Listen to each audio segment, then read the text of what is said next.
ਖਬਰਾਂ ਦੇ ਬੁਲੇਟਿਨ ਦੇ ਸਪਾਂਸਰ ਨੇ ਰੀਅਲਟਰ ਗੁਰਜਿੰਦਰ ਸਿੰਘ ਰੰਧਾਵਾ। ਹਰ ਤਰ੍ਹਾਂ ਦੀ ਪ੍ਰਾਪਰਟੀ ਖਰੀਦਣ ਤੇ ਵੇਚਣ ਲਈ ਤੁਸੀਂ ਕਾਲ ਕਰ ਸਕਦੇ ਹੋ।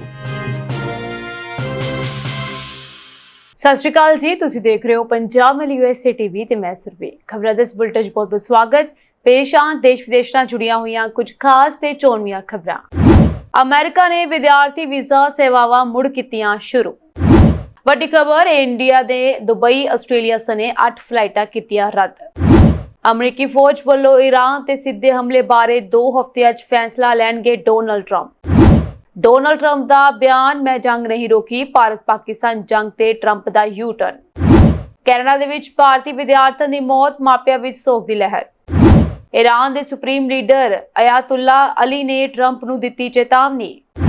ਹੁਣ ਇਹਨਾਂ ਖਬਰਾਂ ਦਾ ਵਿਸਥਾਰ। ਇਸ ਦੇ ਨਾਲ ਹੀ ਦੇਸ਼ ਤੇ ਵਿਦੇਸ਼ ਨਾਲ ਜੁੜੀਆਂ ਹੋਈਆਂ ਤਮਾਮ ਖਬਰਾਂ।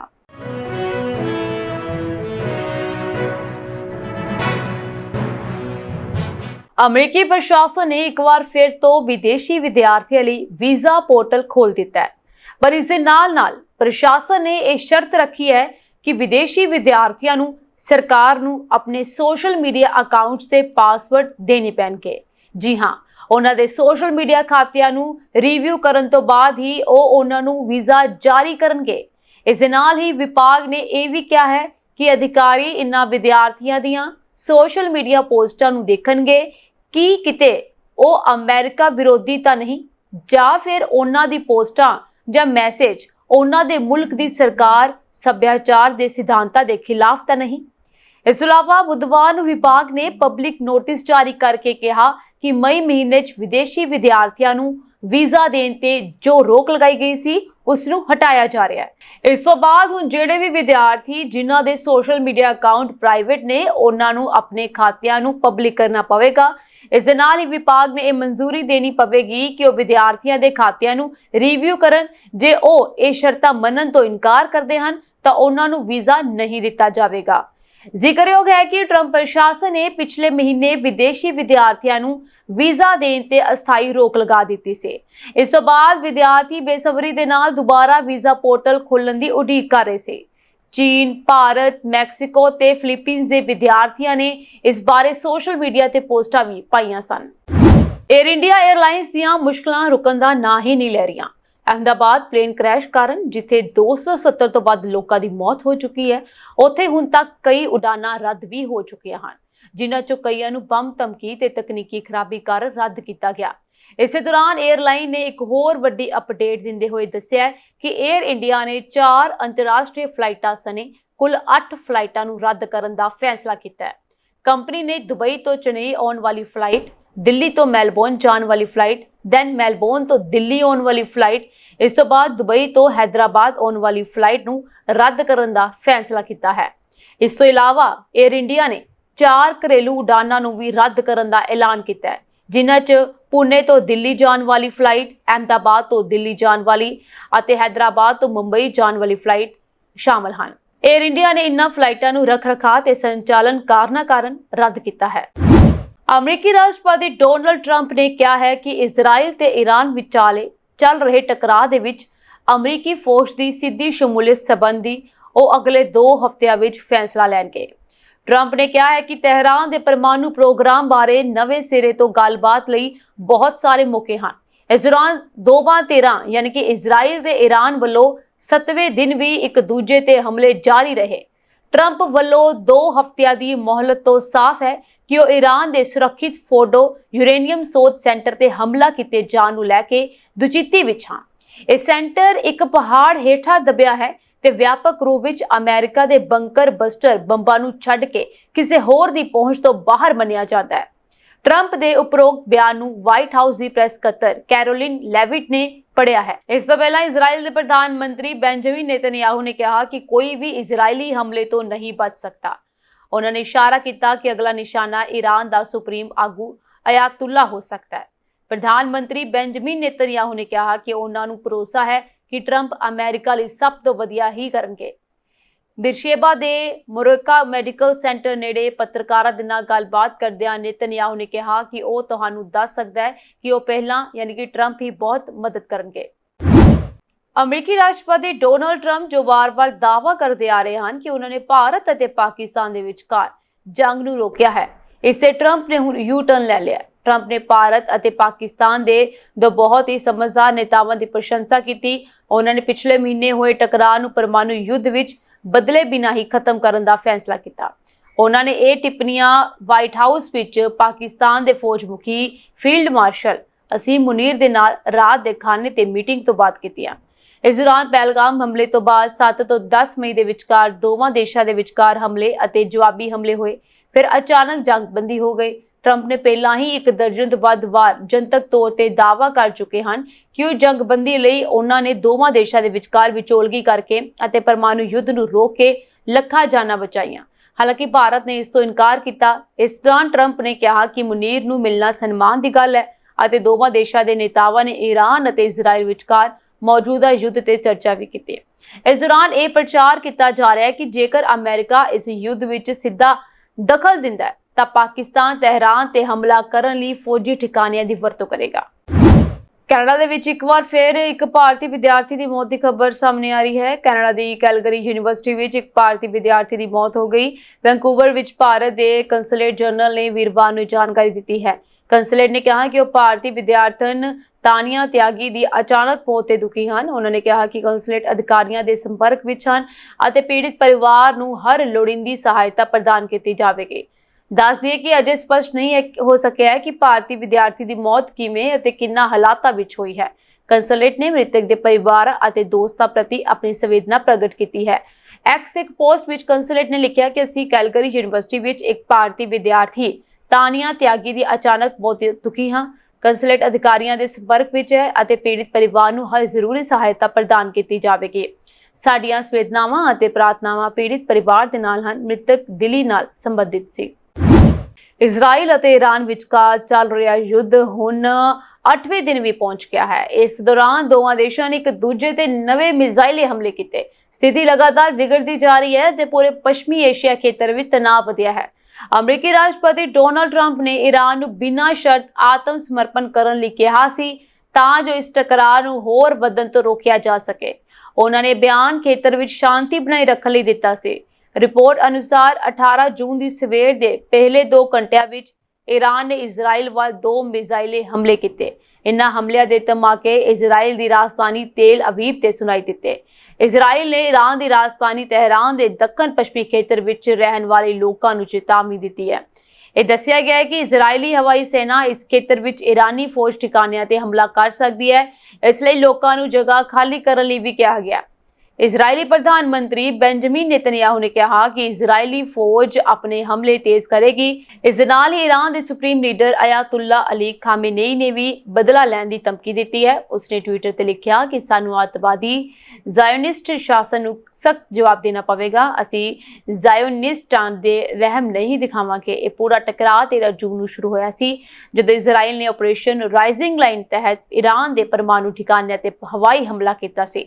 ਜਵਾਬ ਦੇ ਵਿੱਚ ਈਰਾਨ ਨੇ ਮਿਜ਼ਾਈਲਾਂ ਅਤੇ ਡਰੋਨਾਂ ਦੇ ਨਾਲ ਹਮਲਾ ਕੀਤਾ। ਇਸ ਲੜਾਈ ਕਾਰਨ ਮੱਧ ਪੂਰਬ ਦੀ ਸ਼ਾਂਤੀ ਅਤੇ ਸਥਿਰਤਾ ਖਤਰੇ ਵਿੱਚ ਹੈ। ਇਜ਼ਰਾਈਲ ਅਤੇ ਈਰਾਨ ਵਿਚਕਾਰ ਚੱਲ ਰਹੀ ਜੰਗ ਦੇ ਵਿਚਾਲੇ ਚੀਨੀ ਰਾਸ਼ਟਰਪਤੀ ਸ਼ੀ ਜਿਨਪਿੰਗ ਨੇ ਆਪਣੇ ਰੂਸੀ ਹਮਰੁਤਬਾ ਵਲਾਦੀਮੀਰ ਪੁਤਿਨ ਨਾਲ ਫੋਨ ਤੇ ਗੱਲ ਕੀਤੀ। ਇੱਕ ਪਾਸੇ ਦੋਵਾਂ ਆਗੂਆਂ ਨੇ ਈਰਾਨ ਤੇ ਇਜ਼ਰਾਈਲ ਦੇ ਹਮਲੇ ਦੀ ਨਿੰਦਾ ਕੀਤੀ ਅਤੇ ਇਸ਼ਾਰਿਆਂ ਦੇ ਵਿੱਚ ਅਮਰੀਕਾ ਨੂੰ ਚੇਤਾਵਨੀ ਵੀ ਦਿੱਤੀ ਹੈ। ਪੁਤਿਨ ਅਤੇ ਜਿਨਪਿੰਗ ਨੇ ਤਣਾਅ ਘਟਾਉਣ ਅਤੇ ਕੂਟਨੀਤਿਕ ਯਤਨਾਂ ਨੂੰ ਤੇਜ਼ ਕਰਨ ਦੀ ਕੋਸ਼ਿਸ਼ ਕੀਤੀ। ਦੋਵਾਂ ਆਗੂਆਂ ਨੇ ਭਵਿੱਖ ਵਿੱਚ ਇਸ ਮਾਮਲੇ ਤੇ ਚਰਚਾ ਕਰਨ ਬਾਰੇ ਵੀ ਗੱਲ ਕੀਤੀ ਹੈ। ਕ੍ਰੈਮਲਿਨ ਦੇ ਸਹਾਇਕ ਯੂਰੀ ਉਸ਼ਾਕੋਵ ਨੇ ਪੱਤਰਕਾਰਾਂ ਨੂੰ ਕਿਹਾ ਕਿ ਦੋਵੇਂ ਆਗੂ ਇਜ਼ਰਾਈਲ ਦੀ ਕਾਰਵਾਈ ਦੀ ਸਖਤ ਨਿੰਦਾ ਕਰਦੇ ਹਨ ਜੋ ਸੰਯੁਕਤ ਰਾਸ਼ਟਰ ਚਾਰਟਰ ਅਤੇ ਅੰਤਰਰਾਸ਼ਟਰੀ ਕਾਨੂੰਨ ਦੇ ਹੋਰ ਨਿਯਮਾਂ ਦੀ ਉਲੰਘਣਾ ਕਰਦੀ ਹੈ। ਮਾਸਕੋ ਅਤੇ ਬੀਜਿੰਗ ਦੋਵੇਂ ਬੁਨਿਆਦੀ ਤੌਰ ਤੇ ਮੰਨਦੇ ਹਨ ਕਿ ਮੌਜੂਦਾ ਸਥਿਤੀ ਅਤੇ ਈਰਾਨ ਦੇ ਪਰਮਾਣੂ ਪ੍ਰੋਗਰਾਮ ਨਾਲ ਸੰਬੰਧਿਤ ਮੁੱਦਿਆਂ ਦਾ ਕੋਈ ਫੌਜੀ ਹੱਲ ਨਹੀਂ ਹੈ। ਇਹ ਹੱਲ ਸਿਰਫ ਰਾਜਨੀਤਿਕ ਅਤੇ ਕੂਟਨੀਤਿਕ ਤਰੀਕਿਆਂ ਨਾਲ ਹੀ ਪ੍ਰਾਪਤ ਕੀਤਾ ਜਾਣਾ ਚਾਹੀਦਾ ਹੈ।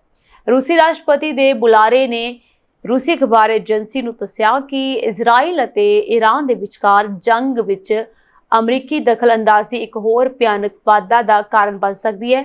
ਇਸ ਤੋਂ ਪਹਿਲਾਂ ਰੂਸ ਦੇ ਉਪ ਵਿਦੇਸ਼ ਮੰਤਰੀ ਨੇ ਵੀ ਇੱਕ ਬਿਆਨ ਦਿੱਤਾ ਸੀ। ਅਮਰੀਕਾ ਨੂੰ ਇਜ਼ਰਾਈਲ ਨੂੰ ਫੌਜੀ ਸਹਾਇਤਾ ਪ੍ਰਦਾਨ ਨਾ ਕਰਨ ਲਈ ਕਿਹਾ ਸੀ ਕਿਉਂਕਿ ਅਜਿਹਾ ਕਰਨ ਨਾਲ ਪੂਰੀ ਸਥਿਤੀ ਨਾਟਕੀ ਢੰਗ ਨਾਲ ਅਸਥਿਰ ਹੋ ਜਾਵੇਗੀ।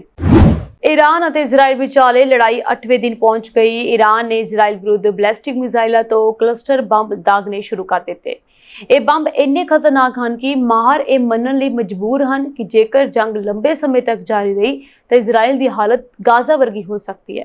ਬੈਂਜਾਮਿਨ ਨੇਤਨਯਾਹੂ ਦੀ ਫੌਜ ਨੇ ਈਰਾਨ ਵਿੱਚ ਭਾਵੇਂ ਭਿਆਨਕ ਤਬਾਹੀ ਮਚਾਈ ਹੋਵੇ, ਪਰ ਪਿਛਲੇ 7-8 ਦਿਨਾਂ ਦੀ ਲੜਾਈ ਨੂੰ ਦੇਖਦੇ ਹੋਏ ਇਹ ਸਪਸ਼ਟ ਹੈ ਕਿ ਈਰਾਨ ਉਨਾ ਹਲਕਾ ਨਹੀਂ ਹੈ ਜਿੰਨਾ ਯਹੂਦੀ ਦੇਸ਼ ਨੇ ਇਸ ਨੂੰ ਲਿਆ ਸੀ। Israel Defense Forces Home Front Command ਨੇ ਕਿਹਾ ਹੈ ਕਿ ਬੈਲਿਸਟਿਕ ਮਿਜ਼ਾਈਲ ਤੇ ਵਾਰਹੈਡ ਲਗਭਗ 23,000 ਫੁੱਟ ਦੀ ਉਚਾਈ ਤੇ ਫਟਿਆ ਅਤੇ ਲਗਭਗ 20 ਸਬਮਾਈਨ ਬਾਹਰ ਨਿਕਲੇ। ਬੈਲਿਸਟਿਕ ਮਿਜ਼ਾਈਲਾਂ ਵਿੱਚ ਫਿੱਟ ਕੀਤੇ ਗਏ ਸਬਮਾਈਨ, ਜਿਨ੍ਹਾਂ ਵਿੱਚੋਂ ਹਰੇਕ ਵਿੱਚ ਲਗਭਗ 5.5 ਪੌਂਡ ਵਿਸਫੋਟਕ ਸਨ, ਲਗਭਗ 16 ਕਿਲੋਮੀਟਰ ਵਿਆਸ ਦੇ ਖੇਤਰ ਵਿੱਚ ਟਿਕੇ। ਇਹ ਸਪਸ਼ਟ ਨਹੀਂ ਹੈ ਕਿ ਕੀ ਇਹ ਪਹਿਲੀ ਵਾਰ ਹੈ ਜਦੋਂ ਈਰਾਨ ਨੇ ਇਜ਼ਰਾਈਲ ਤੇ ਹਮਲਿਆਂ ਵਿੱਚ ਕਲਸਟਰ ਹਥਿਆਰਾਂ ਦੇ ਪੇਲੋਡ ਵਾਲੀ ਬੈਲਿਸਟਿਕ ਮਿਜ਼ਾਈਲ ਦੀ ਵਰਤੋਂ ਕੀਤੀ ਹੈ, ਪਰ ਇਹਨਾਂ ਬੰਬਾਂ ਨੇ ਇਜ਼ਰਾਈਲ ਵਿੱਚ ਭਿਆਨਕ ਤਬਾਹੀ ਮਚਾਈ ਹੈ। ਇਜ਼ਰਾਈਲ ਸਾਲਾਂ ਤੋਂ ਈਰਾਨ ਦੇ ਪਰਮਾਣੂ ਪ੍ਰੋਗਰਾਮ ਨੂੰ ਅੱਗੇ ਵਧਣ ਤੋਂ ਰੋਕਣ ਲਈ ਈਰਾਨੀ ਪਰਮਾਣੂ ਵਿਗਿਆਨੀਆਂ ਨੂੰ ਨਿਸ਼ਾਨਾ ਬਣਾ ਰਿਹਾ, ਪਰ ਹੁਣ ਦੋਵਾਂ ਦੇਸ਼ਾਂ ਦੇ ਵਿਚਕਾਰ ਚੱਲ ਰਹੇ ਟਕਰਾਅ ਵਿੱਚ ਇਜ਼ਰਾਈਲੀ ਵਿਗਿਆਨੀ ਵੀ ਹਮਲੇ ਦੀ ਲਪੇਟ ਵਿੱਚ ਆ ਗਏ ਹਨ।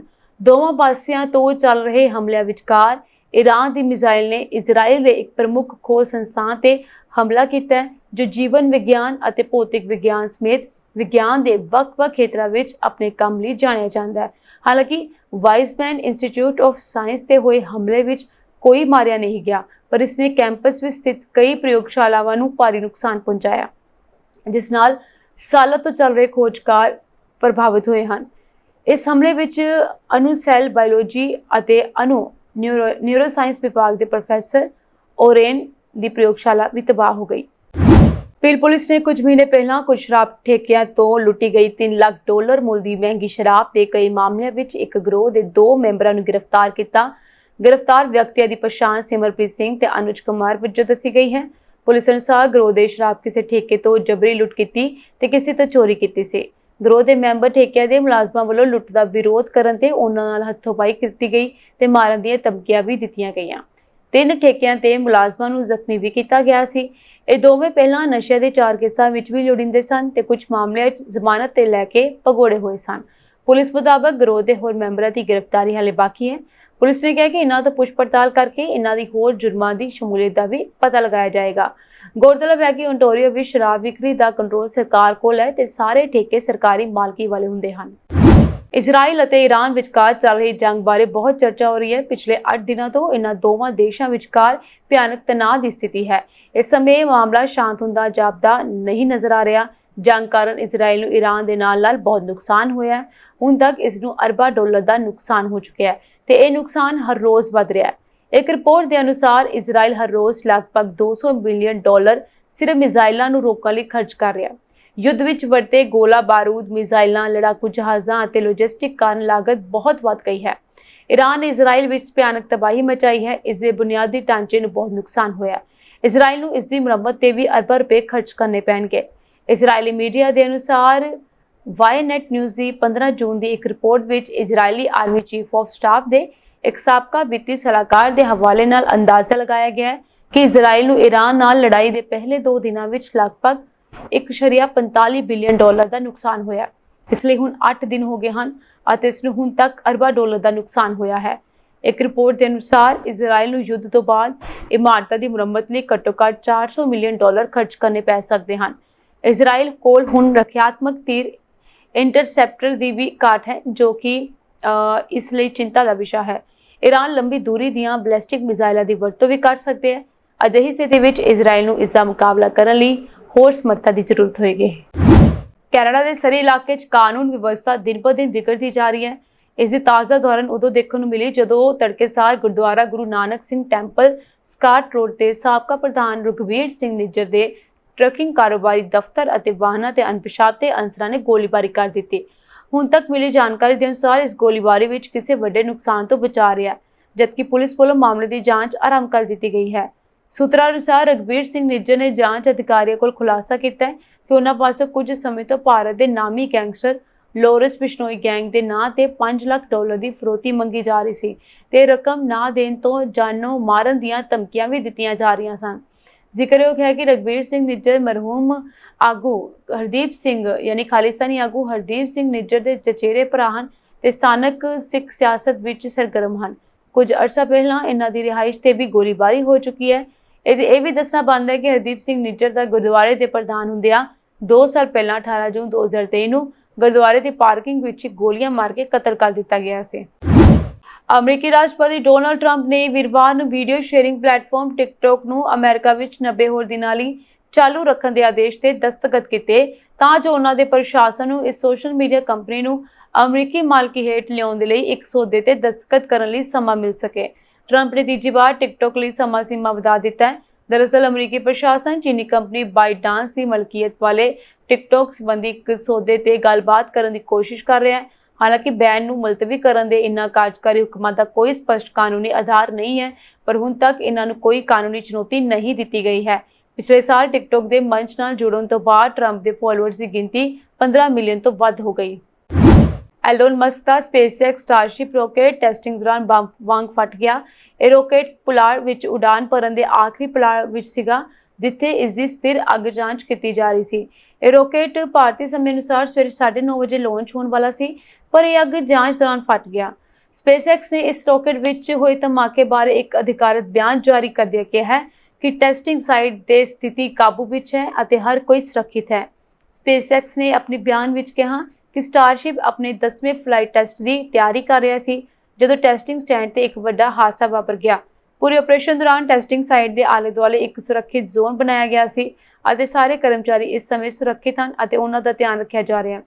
ਸਾਡੀ ਸਟਾਰਬੇਸ ਟੀਮ ਟੈਸਟਿੰਗ ਸਾਈਟ ਅਤੇ ਆਲੇ-ਦੁਆਲੇ ਦੇ ਖੇਤਰ ਨੂੰ ਸੁਰੱਖਿਅਤ ਕਰਨ ਲਈ ਸਥਾਨਕ ਅਧਿਕਾਰੀਆਂ ਨਾਲ ਸਰਗਰਮੀ ਨਾਲ ਕੰਮ ਕਰ ਰਹੀ ਹੈ। ਨੇੜਲੇ ਨਿਵਾਸੀਆਂ ਨੂੰ ਕੋਈ ਖਤਰਾ ਨਹੀਂ ਹੈ ਅਤੇ ਅਸੀਂ ਲੋਕਾਂ ਨੂੰ ਬੇਨਤੀ ਕਰਦੇ ਹਾਂ ਕਿ ਸੁਰੱਖਿਆ ਕਾਰਵਾਈਆਂ ਜਾਰੀ ਰਹਿਣ ਦੌਰਾਨ ਖੇਤਰ ਤੱਕ ਪਹੁੰਚਣ ਦੀ ਕੋਸ਼ਿਸ਼ ਕਰਨ ਤੋਂ ਬਚੋ। ਮਿਲੀ ਜਾਣਕਾਰੀ ਅਨੁਸਾਰ ਸਟਾਰਸ਼ਿਪ 36 ਦੇ ਇਸ ਰੌਕੇਟ ਨੂੰ ਆਉਣ ਵਾਲੀ ਟੈਸਟ ਫਲਾਈਟ ਲਈ ਚੁਣਿਆ ਗਿਆ ਸੀ ਅਤੇ ਇਸ ਦਾ routine engine static fire test Texas Starbase ਸਹੂਲਤ ਤੇ ਕੀਤਾ ਜਾ ਰਿਹਾ ਸੀ। ਅੱਗ ਟੈਸਟਿੰਗ ਦੌਰਾਨ ਇੱਕ ਜ਼ੋਰਦਾਰ ਧਮਾਕਾ ਹੋਇਆ ਅਤੇ ਰੌਕੇਟ ਫਟ ਗਿਆ। ਇਹ ਸਾਂਝੀ ਦੇਸ਼ ਵਿਦੇਸ਼ ਨਾਲ ਜੁੜੀਆਂ ਹੋਈਆਂ ਕੁਝ ਖਾਸ ਤੇ ਚੋਣਵੇਂ ਖਬਰਾਂ। ਹੋਰ ਅਪਡੇਟਸ ਨਾਲ ਜੁੜੇ ਰਹਿਣ ਦੇ ਲਈ ਤੁਸੀਂ ਬਣੇ ਰਹੋ ਪੰਜਾਬ ਮਿਲੀ USA TV ਦੇ ਨਾਲ। ਤੁਹਾਡੇ ਸਭ ਦਾ ਬਹੁਤ ਬਹੁਤ ਧੰਨਵਾਦ।